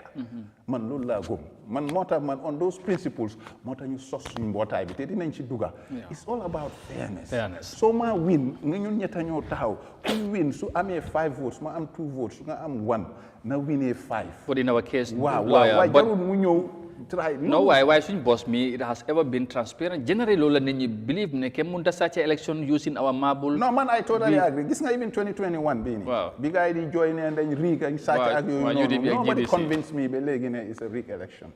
It was transparent. It was transparent. Xam nga li tax because we have a mechanism here that protects our election. But I also watch on the IEC in the next this thing. We need a neutral, independent person that we can have confidence in. So ñu indi lee koo xam ne di fi ne xam ne we'll get to that. Okay, but léegi ko Gambia daal diaspora bi coalition bi coalition centre yi ba reporting bi definitely because from the first point of go which is na naka la fuñ ko dee lalee ci out of pool bi naka ti campaign on the spot yaa ngi gis foofu dafa jàpp ba pare suñ compté ba pare ñu ñëw bi da Amadou yow sa bout bii nii in the presence of all 100 nga am kii 500 exactly so foofu rek jàppana ba pare so moo tax dafa difficult pour ñeneen ñi doon wax ne 2021 bi dañ ko sàcc ak yooyu they couldn't even prove a lot because soo ma doon proof tey da nga maa wax ne polling station bi nekk Yundum wala polling station bi nekk Talinding sooti nañ fa 500 boo xam ne Modou Meñang moomu ko waaye gisuñ ko ok woon ñang dégg nga looya sa réaction ci diaspora voting bi dafa mel ni am nañu jàpp lu mun a nekk la waaye nguur gi waaw loolu la rek mel ni dañ leen bitré te lu war a am la but of course dama du mel ni ñoom coach Pa Samba Diaw and of course Moussa Dieng and others they have this topic every other week daraka weekend bi dañ ci di nekk di discuss dañ jàpp ne ñoom ak ñeneen na political will be more at best but then whatever it is fii ak 2026 as a country dañu war a foog ñu am bunta buñ jaar ba diaspora bi vote te ñoom dañ gom ne dañoo boot élection buy ñëw so but right now as we speak mun a guñ vote wax nag kon ni ma la wax ne civil society bi sax dañ gom ne loi boobu biñ ko génne dañ ko war a dugalaat te dinañ xeex ba ñu dugalaat ko kon de bu neen bëri ay yet ak lifin morso yu xonq comme lan xeex bu loolu ñëwaat fii ok mon ñang xeex boobu dafa war a ñëwaat ba yaa ngi at sa bon loolu moom diaspora bi dañ see taxaw te dinañ ci taxaw ñun dinañ pare pour xeex ko all right man moom foofu mii dëgg dañ leen xëy seen ak seen yelleef wax naa la ko waaye am nga ça dafa mention benn affaire ko 2026 election already am na ñu ko nekk di jàngat maanaam arène bi dafa leeragul si any side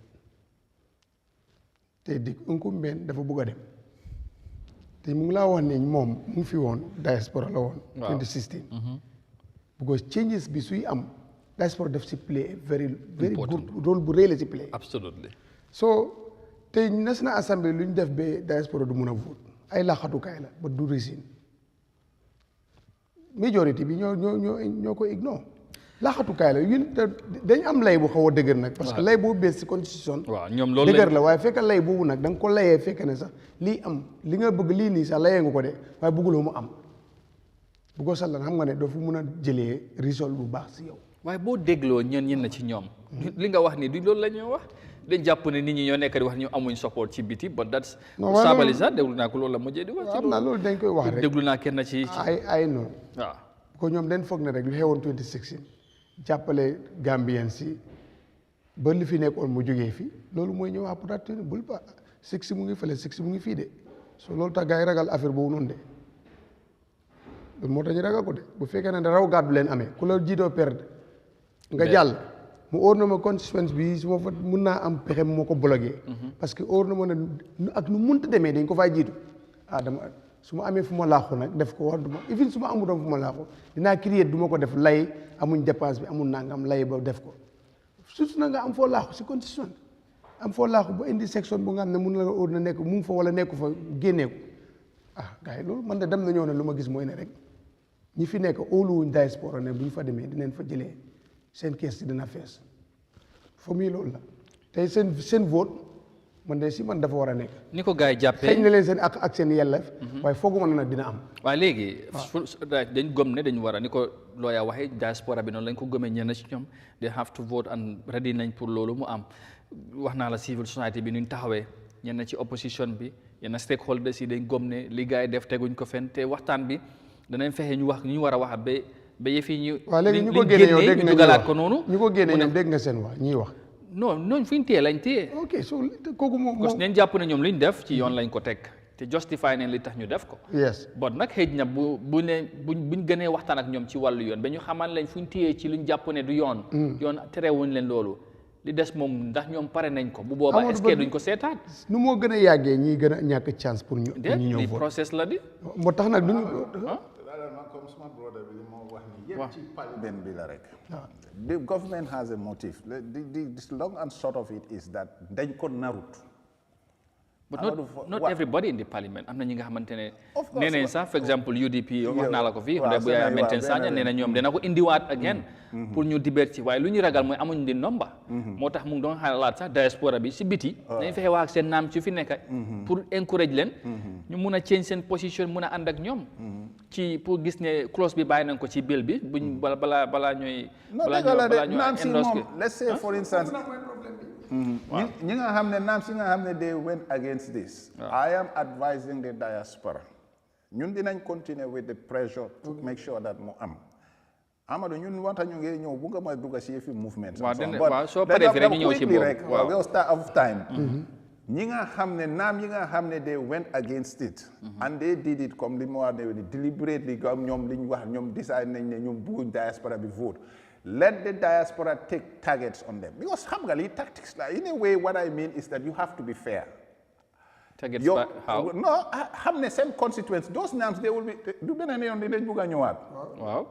Inshallah, ñu leen a xaar foofu ñun moom ma gis nga man Amadou gis nga man su ma fa nekkoon sax gis nga man I always think these things it's a self-assessment issue su ma voté loo xam ne dama ko vote yes or no people bi ñoo war a judge su fekkee ne ëllëg gis nañ ne maa ngi ñëwaat pour saakuwaat si ñoom ñu xamoon ne kii tey daf ñu tere woon pour ñu am mbedda bu set because of nonsense am wala dara ma ne yéen a ma war a make sure ngeen caw ma man loolu laa gëm gis nga loolu moo ñoo mun a yóbbu waaye yow léegi man ma tere la pour nga sànni karta ëllëg ma bugg a ñëw naan ma understand this diaspora use their influence use their families to make sure that we influence the change here that's tactics man ban lii laa gom moo tax ñun ñu nekk si politics we are very fair but buñ bugg a di seetaan politician others believe ne they such tactic that Gambians used in 2016 and it worked. Exactly. But a similar thing it's not possible right now. It doesn't take much. Let me say, diaspora voting, sir, don't spend more than 20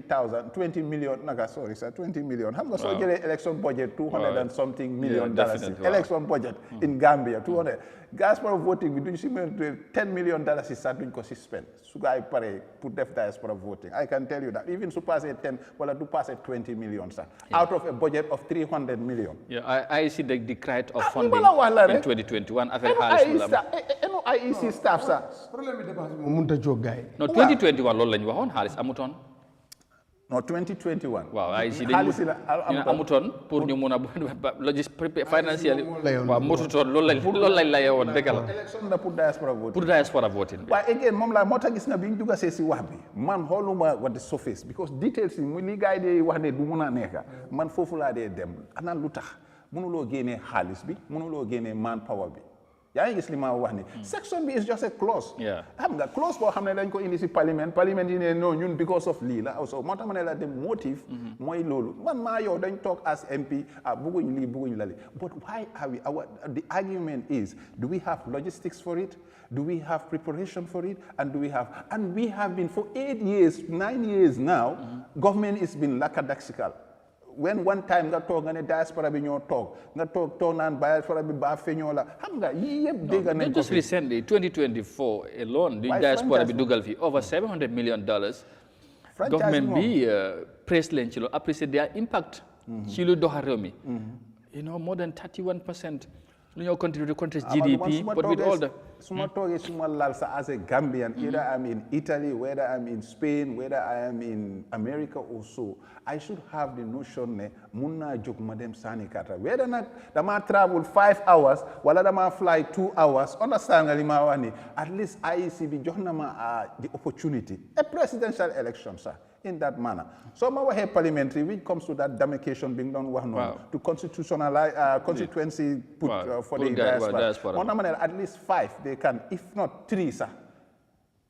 Europe, America, su la neexee Asia dafa xëy na difficult because of Gambian tasaaro ak yooyu but soo réewee Africa sax nga use these three measures could have been xam nga mu jëkk a symbolize ne Gambians yi sax ñu ngi leen a allow léegi ñu vote rather than ngay def pegs yoo xam ne kañ léegi yoo soo dugalee pegs yi su yaa ngi am millions ak millions naka la ñoo idée diaspora vote now dañoo toog bañ dem into the electronic voting system. All right, finally on this matter.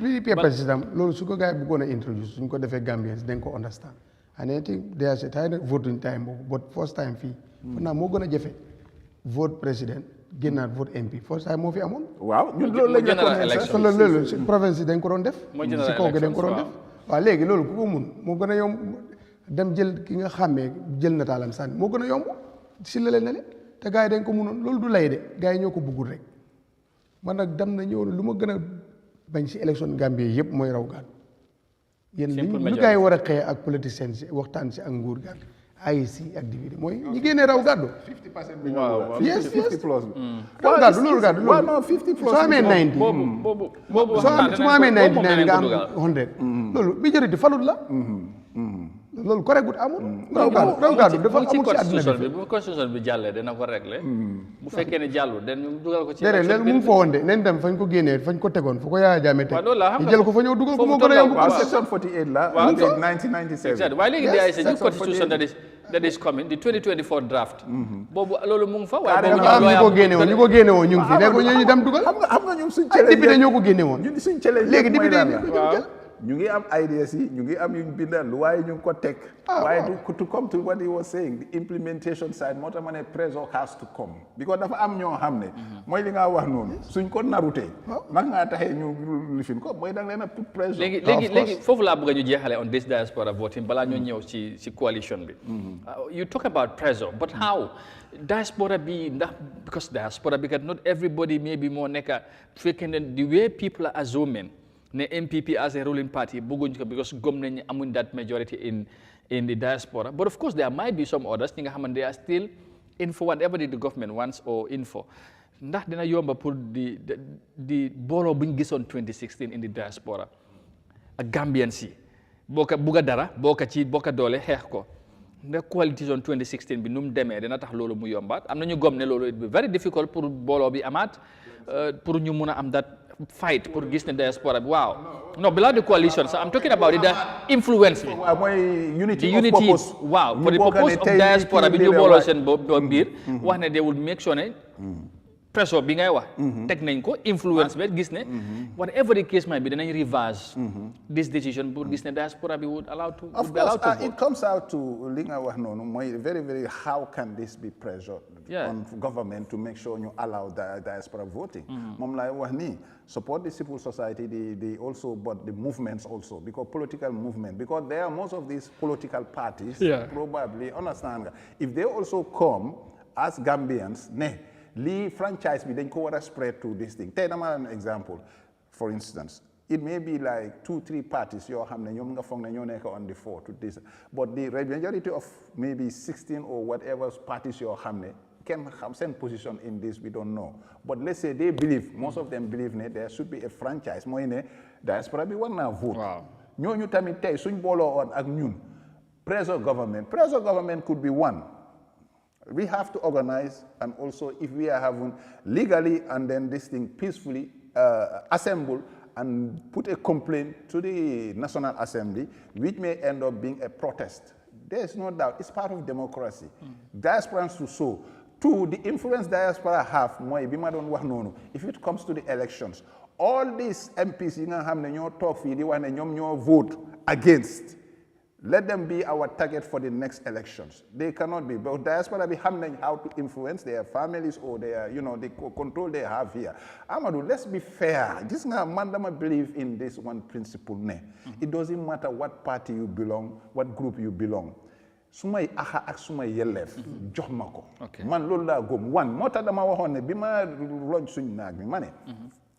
Ki nga xamné amna 18 years old mu juddu fi Jumba ham toge fi Amadou mu defé fi nursery secondary high school be am 18 years koku automatic jox ko axamala ak yelefam fi la xam man gis na ñoo xamné sen parents bi ñoo ñew doone waaw Gambians lañ yes waaye ñooñu dañ fi juddoo understand li ma wax ni jàngee fi and so ñooñu dañ disa parce que ñooñu xamuñ dara lu mooy li fi nekk waaw soo gis nga aha ak yelleef soo ko xeexel fii nga dee tollu lan mooy tax may deny Amadou because Amadou ngi dëkk China soo waruta am vote pour lan te am na Gambien si nga su ko ko neexee mu fly mu ñëw bi Gambia waaye loolu gépp gisuñ ko waaye loo xam ne ballot box bi jegeñal ko India Amadou fly dem ba India sani what is the problem in that okay finally ndax gëm nga ne diaspora dinañ vote 2026 yes, if we put a pressure and we support the movements like us, our movements, diaspora be mistake being there, and I repeat this, they deal with wrong elements. So it deal okay, your political party being a jail pour mu hehal as a cause. This conflict be there, usually UDP, MPP. But most of them an example. Why nyom sen bo pasuñ xamé Tay, Mon Nyang is a neutral guy who fought against democracy. Nga dolel ko. Mon Nyang dina la xeexal yépp. Te duñ ci gis parti. So bokkee ci parti nag nekk ci biti foofu yow you always see your party first. Well, moom laa wax ni problème bi moo gis nga nag moo tax ñun suñ mooy li nga wax ni and I totally agree which then becomes a problem in Gambia. Because tey dama jox un example soo jëloon ne the leading factor ne UDP mooy war a xeex diaspora vote. And they are doing that. Because as a party, yes, they believe in that. Yeah. They have issued a statement, condemn what happened. And also us, we have also, you know what I mean, in the civil society. The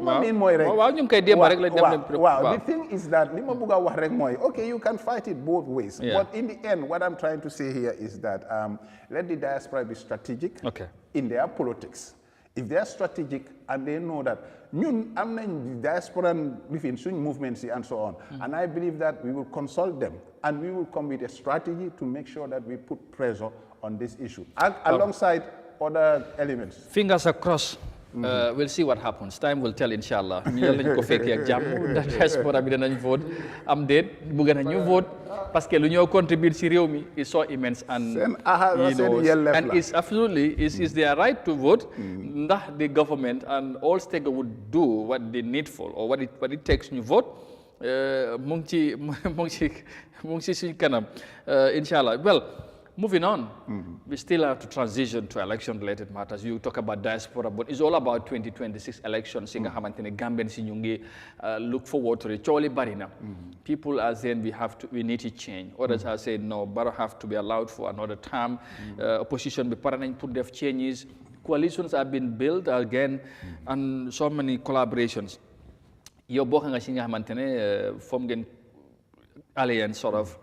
Pour gis ne Alliance for Change mu taxaw change boobu noonu la daanaka few months biñ ko formé ak léegi biñ fi mujjee ñu talk about kam moo war a jiite ñan ngeen ci war a àndal process bi pour gis ne change bi am you talk about a coalition in 2016 we all know how that happened political parties came together with everybody Gambians yëpp jàppa ci diaspora bi civil society which is not the case as we speak this time around. Absolutely. So, lan mooy seen situation as we speak, and that's still gëm nga ne there is a possibility of a coalition, if not this similar to 2016, but maybe very close to that. In fact, the optimism we have, mooy yaakaar biñ am te ñu am si yaakaar ba mu bari. There will be a coalition, but this coalition, Amadou,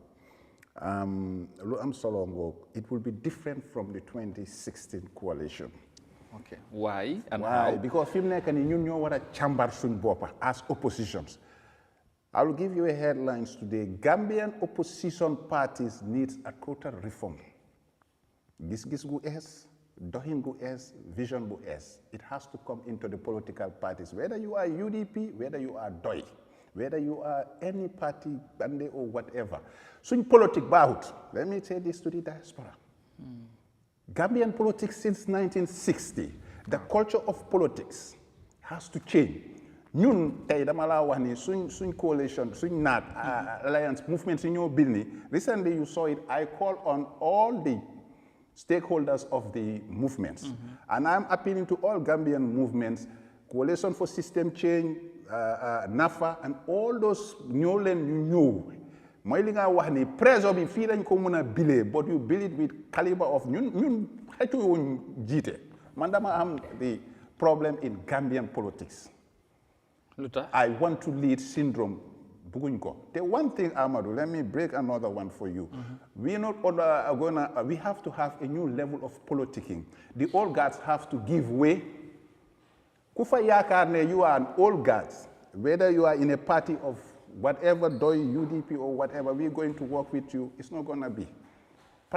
Parce que din fi mu nekk nii dañ am pour change suñ thinking ak suñ politics. Te yaakaaruñ ko tamit si ñu nga xam ne dañ def mistakes yu nga xam ne moom laay wax nii bu la ñoo am first of all coalition bi ñoo expect nii nga may ma rek lii dafa central torop because this thing has to be laid to this thing. We are ready for 100% pour lakkaloo ak party. We don't care whether foog ñun ñoo opposition bi ñoo am léegi di honors pour ñu change. Opposition cannot politic like still 1960 and they want to change this government. Yaay comping politics mala fi upper musor bu reuy mala fi gëna upper asobi ñun we are not into that. We are into our whether di nga mëna solve the health system currently, whether di nga mëna solve the transport system bi nga xamne currently, not ne dama bëgga ñëw fi defal la fi ay sandalias and everything nan la suma party la suñ kola la and so on. No, we are not going through that level.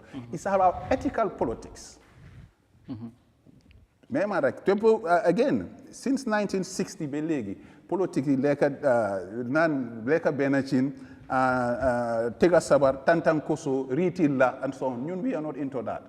That's why we build. And anybody call for Nedangabuga Nyun, a coalition, and Tenonungabuga defense of politics, we are not going with you. Are you cognizant of the dynamics?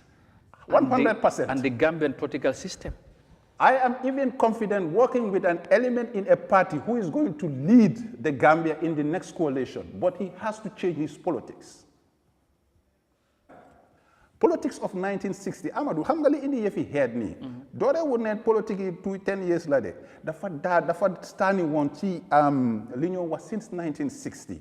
ñu def nañ suñu research yëpp soo demee ci yeneen dëkk yi tey demal ci dex bi fii dëkki lii la fii dëkki Manjaago la fii dëkki Sorawule la fii dëkki Pol la so that has been playing since 1960 nag moo ñëw mu hunt certain parties mënuñ cee génn parti yooyu nag tey dama laa jox un exemple mooy parti yooyu nga xam ne loolu mu ngi leen dab ñoom tey ñoo war a génnee seen boppa ci loolu naka la ko gars yi di mu ne na gars yi làkkaloo liggéey ak ñun su ko gaay defut duñ mën a dem doo mën a politiquer noonu dafa am lu leen dab ci politique ethnic politique sax yaa ngi gis li ma wax ni am na perceptions yoo xam ne dugal na ba pare te ñun luñ bëgg a tey dinaa egga ci criteria bu nga xam ne dinañ ko lal ci kii war a lead Gambia télé. ok balaa nga ñëw si criteria si ak tànneef bi.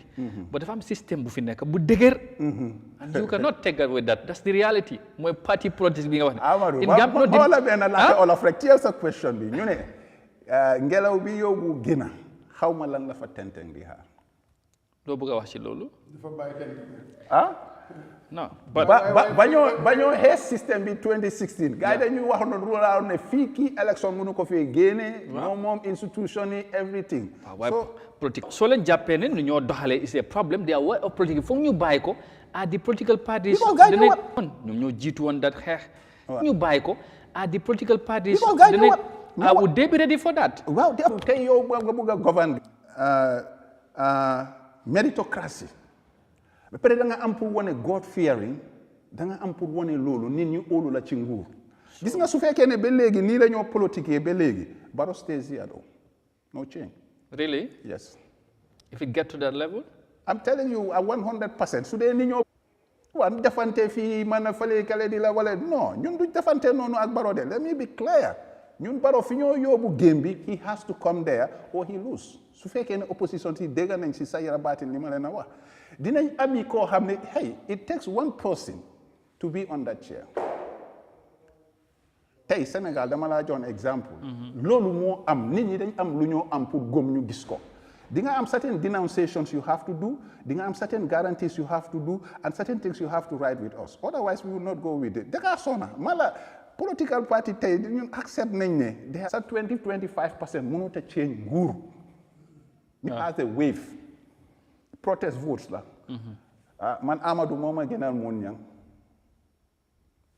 protest votes la woon 2021 am nañu ko gisee noonu waaw majority of people noonu lañ saane ñeneen ñi ne doy mënu koo make o kii mënu koo make understand nga xaaral ma saane ko nii loolu ñun xam nañ politically lu fa nekk like naa ko waaye xam naa dañoo bañ loolu because gis nañ flaws yi nga xam ne tey nguur gi toog fii mu ngi dem si 10 years dafa yaxa Gambia si lu bari léegi nag su Gambien si gisul ne mais ma rek ñu gis ne benn Modou Niang moo war a toog si toogu bi Modou Niang bii mun na maa garantie 100% ñun foofu la ñoo waxee de dañoo liggéey ak yow de not only we working with the party because yaa ngi try to build a coalition ñun xam nañ ne almost 70% chance ne we are going to work with the parties who are ready to work with us especially us who are not within the parties. The problem would be what would be that lead criteria yi ngeen di teg bi ngeen mun a convince political party bi nga xamante ne mu ngi fi yàgga di gom ne am na di majority wala di base pour demal boppam wala gom ne sax mun na win mu bàyyi loolu yëpp teg loolu suuf ñëw indi leneen lu bees li ngeen indi political party bu deful loolu doo dem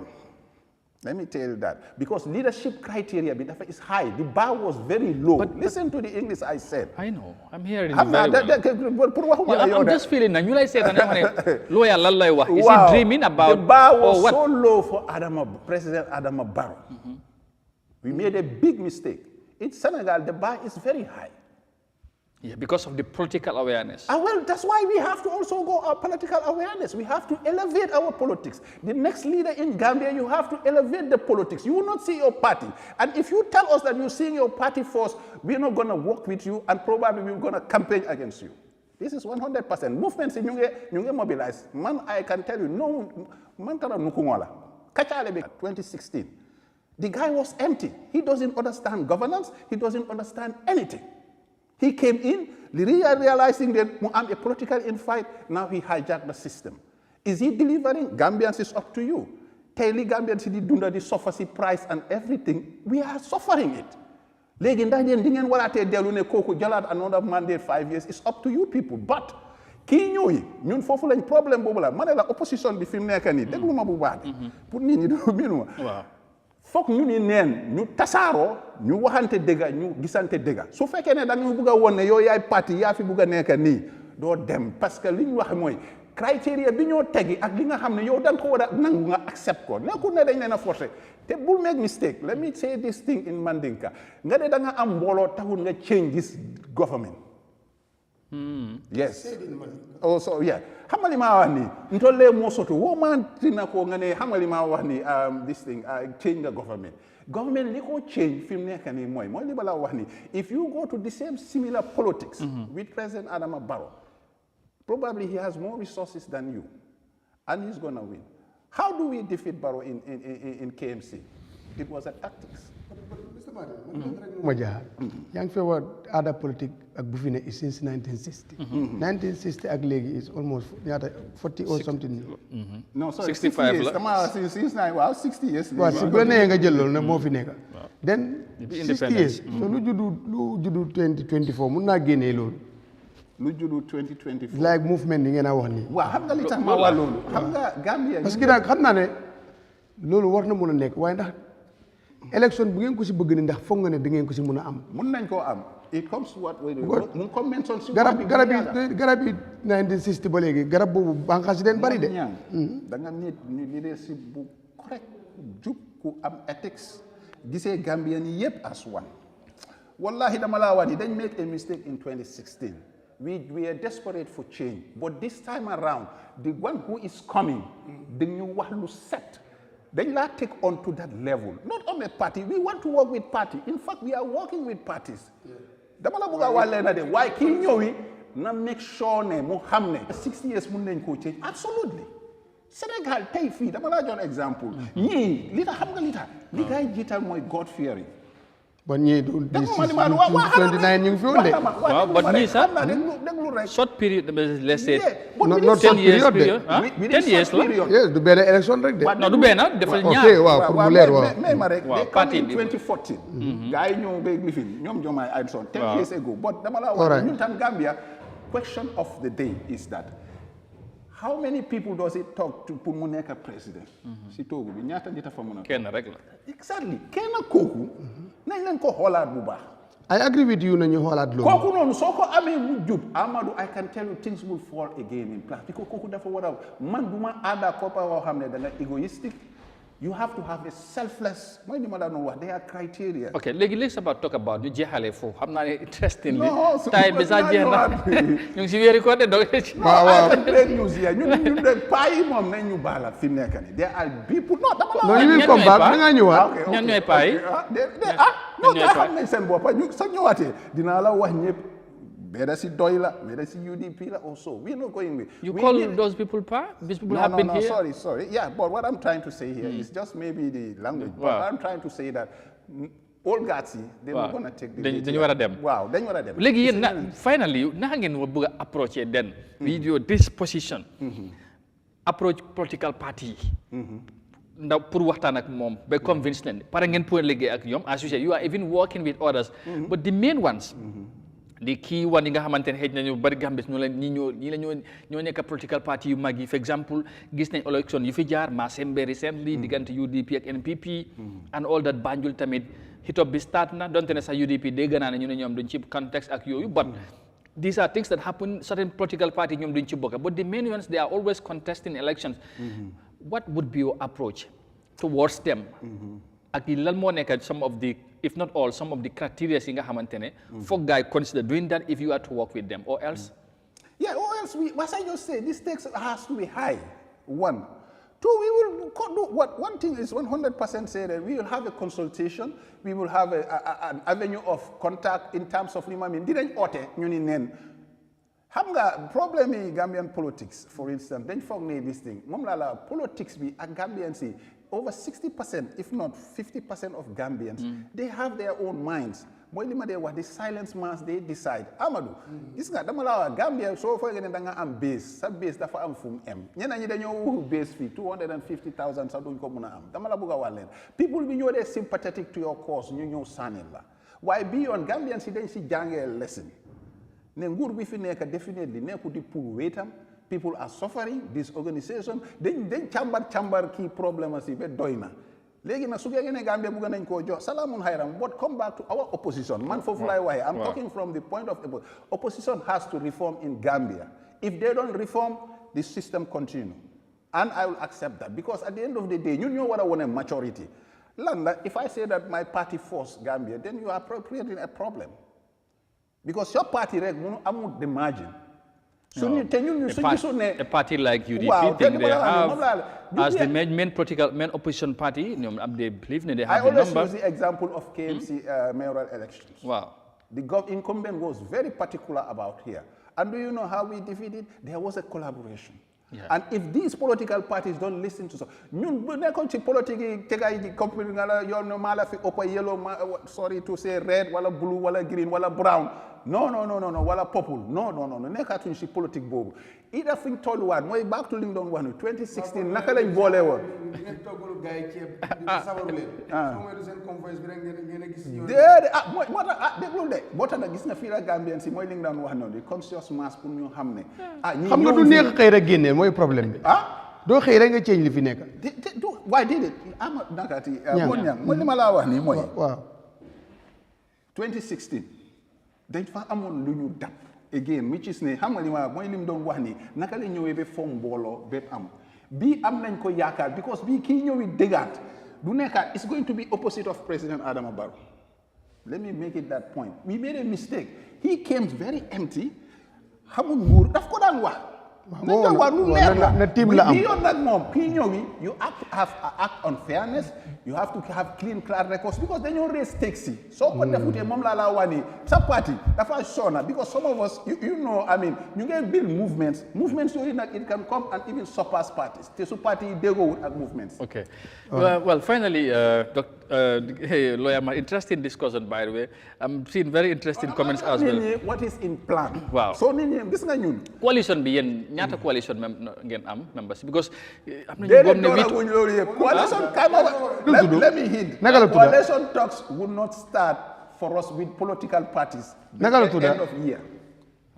ñun suñ mbootaay seen mbootaay yeen ñaata ngeen ñaata déglu ma li ma mooy National Alliance for Change. Waaye am na yeneen mbootaay movements yi fi nekk moo tax ñun ñu ngi tryagum pour collaborate with these movements together. Okay. Understand nga déglu ma li ma leen wax nii de pour ñu xam ko. Movements yi yëpp nañ ñëw ñu join. Su ko defee ñu am a mass movement structure and we're moving forward. Okay. We will deal with political parties. We give them their respect. But they cannot also be politicking the same way they are politicking. So because loolu du fi génnee the system. Dañ am ñoom itam ñu accept boo tax la ma ne la before ñu mun a ànd ak ñoom li ma doon wax rek dama ko wax rek mooy ne foog ñu waxante dëgga dañ make mistake. Okay. After we did not manage the change yooyu yëpp ñun duñ ñu si fekkaati. Waaw understand nga ten bi mu amee 2016 mu tasaaroo. Thank you very much. Thank you very much lawyer Assane Martin. Interesting revelations by the way ci ni ngeen bëgg a doxalee and all that and I think thank you so very much for coming and any concluding remarks li nga bëgg a wax and of course maybe are you hopeful ne there's a change in the often? Of course.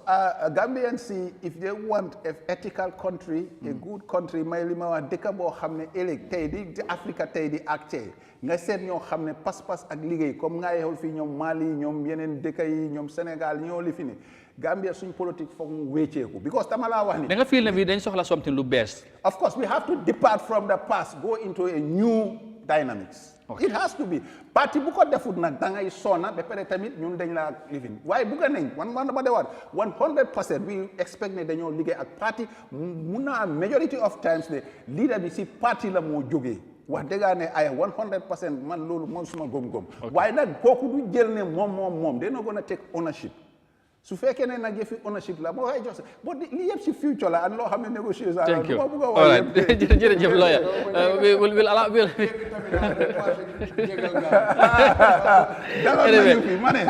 interesting times ahead ku ndóobin rey sa maam soo gisee lu ñu dawal da ngay daw kay jërëjëf lawyer da nga ñëwaat inshallah ñu continuer waxtaan bi thank you very much lawyer Assane Martin mon ñang jërëjëf xam naa ba suba inshallah am na oustaz bu toog ñu xaar moo tax moo ñu gàttal ko rek yeah certainly jërëjëf thank you very much and like I said interesting times ahead here against 2026 we'll keep engaging different stakeholders ñoom lawyer ak ñeneen ñi ñu waxtaan naka lañ gisee situation bi as to the well leading to the 2026 presidential elections loolu lañ war a def ak all that ba jërë ngeen jëf thank you lawyer for coming once again ñu ngi ko gërëm di ko sant dinañ ko indiwaat incha allah ñu continuer waxtaan bi di leen jaajëfal bu baax seen comments yi yéen tamit interesting comments and yi ñu doon seetaan fi ngeen mënta nekk di leen jaajëfal bu baax a baax nii rek la li mooy démocratie we have to interact and all that we will be here tomorrow inshallah for the week's ending edition of the same program thank you very much see you tomorrow.